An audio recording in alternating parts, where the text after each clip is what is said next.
আসসালামু আলাইকুম বন্ধুগণ, আপনারা কেমন আছেন? নিশ্চয়ই ভালো আছেন। তো আজকে আমি হাজির হয়ে গেলাম নতুন একটা রেসিপি লয়ে। রেসিপিটা হইতাছে রামেন নুডলস রান্না করছি। ওইটাই এখন আপনাদের লগে শেয়ার করবো। এই তো এখানে ম্যাগি মশলা নুডলস 2 প্যাকেট নিছি, আর এইখানে গাজর কুচাইয়া রাখছি। এইখানে 2 প্যাকেট ম্যাগি নুডলস মশলা, ম্যাগি সাদে মশলা, আর এখানে পেঁয়াজ কুচাইয়া, এইখানে 1 টুকরা মুরগির মাংস, আর এইখানে কাঁচামরিচ কুচাইয়া রাখছে, আর এখানে 1 চামচ নুন লইয়া রাখছে, আর এইখানে একটা সসের বোতল। দেখতেই তো পাইতাছেন। এই তো একটা খালি প্যান বসাইয়া দিছিলাম আগে থেকেই। এটার ভিতরে 1 কাপ 1 কাপ 2 কাপের মতো পানি দিয়া দিলাম একটা প্যানের ভিতরে। এখন এই মাংসটা সিদ্ধ করতে দিয়া দিলাম। এখন এটার ভিতরে 1/2 চামচ আদা রসুন বাটা দিয়া দিতাছি। এরপর একটু লবণ দিব। এরপর এটার ভিতরে 1 চামচ গুঁড়া মরিচ দিয়া দিলাম। দেখতেই তো পাইতাছেন। এইটা দিয়ে আর এখন এই মাংসটারে সুন্দর কইরা সিদ্ধ কইরা লমু। এই রামেন নুডলসটা আপনারা যদি চান বাসার যে কোনো নুডলস দিয়ে এটা রান্না কইরা খাইতে পারেন। আমার বাসায় কোরিয়ান নুডলসটা ছিল না, ম্যাগি মশলা নুডলস ছিল, ওইটা দিয়েই আমি রান্না করে লইছি।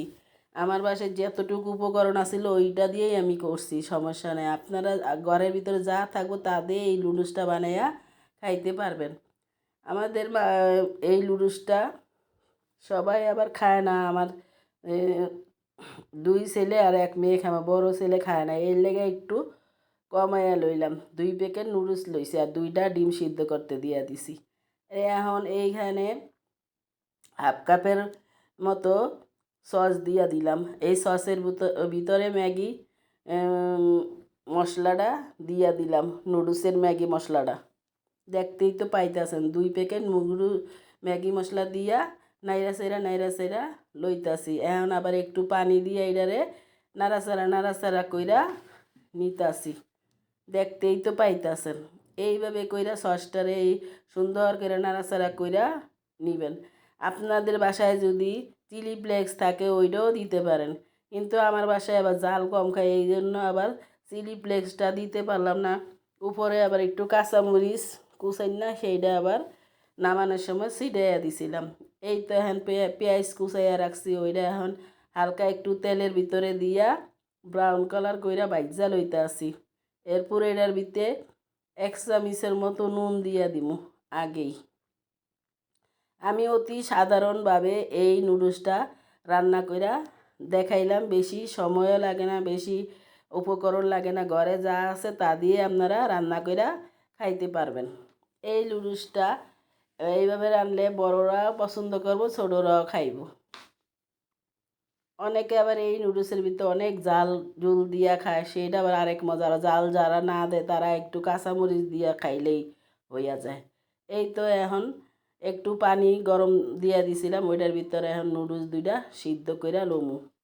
এটা আর সেক্কা নিমু না, এই পানির ভিতরেই মশলা টশলা সস এ ডাইলা দিমু সিদ্ধ হইলে। এই তো আমার নুডলসটা সিদ্ধ হইয়া গেছে। এখন আমি সসটা ডাইলা দিতাছি বাড়ি থেকে। দেখতেই তো পাইতাছেন কি সুন্দর কালার। এখন একে নাড়াচাড়া কইরা লুম। এটা বেশি সময় লাগে না, 10 থেকে 15 মিনিটের ভিতরে এই নুডলসটা রান্না হয়ে যায়।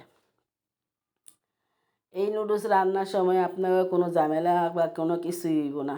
এই তো চিকেনটা যখন সিদ্ধ করছি তখন এই স্টোভটা রাইখা দিছিলাম, ওই চিকেন স্টোভটা এখন দিয়া দিলাম। আর এই তো উপর দিয়া কাঁচামরিচ কুচাইয়া রাখছি, সেইটাও দিয়া দিলাম জালের জন্য। আর এখন একটা স্বাদের লেগে ম্যাগি স্বাদে মশলা দিয়া দিলাম। এই ম্যাগি স্বাদে মশলাটা যদি দেন তাহলে স্বাদটা দ্বিগুণ বাইরা যায়। এই কারণে এই মশলাটা দিলে খুব ভালো হয়। বাজিতে বা নুডলসে যে কোনো জিনিসে এই মশলাটা দিলে দ্বিগুণ স্বাদ, খাওয়ার দ্বিগুণ স্বাদটা বাইরা যায়। এই তো আমার নুডলসটা রান্না হইয়া গেছে। এখন যে এই মাংসটা আমি সিদ্ধ করে লইছি, মুরগির 1 পিস মাংস, ওইটারে এখন আমি হালকা একটু তেলের উপরে ভাজ্যা লমু। ভাইজ্জা লুমু দর্শক। এটার ভিতরে হলুদের গুঁড়া দেওয়া হয় নাই, শুধু মরিচের গুঁড়া, জিরার গুঁড়া, ধনিয়ার গুঁড়া দেওয়া হয়েছে, কিন্তু এটা আপনাদের সাথে অ্যাড করতে পারি না, তখন ভিডিও করা হয় নাই। এই জন্য এগুলা সব দিয়েই এটারে ভাজছি। এখন এটারে আস্তে আস্তে কইরা কাইটটা নিতে আসি। একটু গরম তো, এই জন্য একটু হাতে একটু লাগতেছে, গরম গরম, এর লেগে ভালো করে কাটতে পারতাছি না। আপনাদের বাসায় যদি আরও বেশি করে মাংস থাকে, আরও বেশি করে মাংস দিবেন। মাংস না থাকলে খালিও রান্না করা যায়। এই তো আমার নুডলসটা রান্না হয়ে গেছে। যদি এই রামেন নুডলসটা আপনাগো ভালো লাগিয়া থাকে, তাইলে একটা লাইক, কমেন্ট, শেয়ার করবেন এবং সাবস্ক্রাইব করতে ভুলবেন না। দেখেন কি সুন্দর নুডলসের কালারটা চলে আইছে। এই তো এইখানে গাজর কুচাইয়া রাখছিলাম লম্বা লম্বা কইরা, ওইটা এক সাইডটা দিয়ে দিতেছি। আর দুইটা ডিম সিদ্ধ কইরা হাফ বয়েল কইরা মাঝখানটা কাইটটা 4টা কইরা একসাথে দিয়ে দিলাম।